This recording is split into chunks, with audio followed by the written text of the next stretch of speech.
নমস্কার, আমি সিমরান। আমার নতুন দিনের একটি গল্পতে তোমাদের সকলকে স্বাগত। আশা করছি সবাই খুব ভালো আছো। আজ ডক্টরস ডে, আর আমার বোন কিন্তু হবু ডক্টর। আর ওদের কলেজে একটা ইভেন্ট ছিল, তাই সকাল সকালই কিন্তু ও রেডি হয়ে বেরিয়ে পড়েছিল। বিকেলের মধ্যে আবার চলেও এসছে, তাই ওর জন্য কিন্তু ছোট্ট একটা সেলিব্রেশন। এদিকে আমার প্যাকিং প্রায় কমপ্লিট, তার সাথে কিন্তু আমি ক্যাবও বুক করে নিয়েছি। হয়তো ভাবছো কোথায় যাচ্ছি, আমি জলপাইগুড়ি ফিরে যাচ্ছি। তার আগে কিন্তু আমার বাড়ি সোনামাকে তোমাদেরকে আমি দেখালাম। তো আজ মনটা ভীষণ খারাপ। আমার ঘর, আমার বাবা মা, আমার ভাই বোন প্রত্যেককে আমি খুব মিস করি ওখানে, কারণ আমি ওখানে একাই থাকি। আর সুব্রতর ডিউটির এতটাই প্রেশার যে ওকে বেশিরভাগ টাইমটাই কিন্তু ঘরের থেকে বাইরেই থাকতে হয়।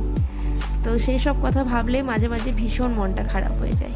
আর তাছাড়াও জলপাইগুড়ি থেকে কলকাতা এতটাই ডিস্টেন্স, হুট করে চাইলেও আসা যায় না। ফার্স্টে টিকিট করো, তারপরে সারা রাত ট্রেনে জার্নি করো, তারপরে এসে পৌঁছাও কলকাতা। সেসব কথা ভাবলে যেন আরও মনটা খারাপ হয়ে যায়।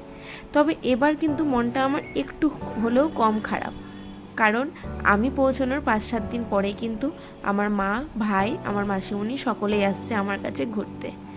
আর এদিকে আমার ভাই আমাকে স্টেশনে এগিয়ে দিতে এসেছিল। যতক্ষণ না ট্রেন ছাড়ছে ও কিন্তু কন্টিনিউ বাইরেই দাঁড়িয়েছিল। এবারে আমার ট্রেনটাও ছেড়ে দিয়েছে।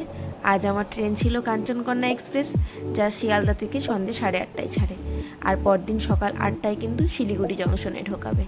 এই সকাল সকালই আমি ঢুকে পড়েছি কিন্তু নর্থ বেঙ্গলে। আর নর্থ বেঙ্গলের এই সৌন্দর্য, একদিকে পাহাড়, একদিকে জমি, একদিকে নদী, সব কিছু মিলেমিশে যেন কি বলবো, একটা অপূর্ব সৌন্দর্য। মনটা খারাপ হলেও হুটহাট করে বাইক নিয়ে বা গাড়ি নিয়ে বেরিয়ে পড়ছি আশপাশটায় ঘুরতে, আর মনটা যেন নিমেষেই ভালো হয়ে যাচ্ছে। আমি কিন্তু পৌঁছে গেছি এখন শিলিগুড়ি জংশনে, আর সুব্রতও আমাকে নিতে চলে এসেছিল। তাহলে এবার আমাদের বাড়ির দিকে যাওয়া যাক। সবাই তাহলে খুব ভালো থেকো। দেখা হবে আবারও নতুন দিনের একটি গল্প নিয়ে। আজ তাহলে আসছি, বাই।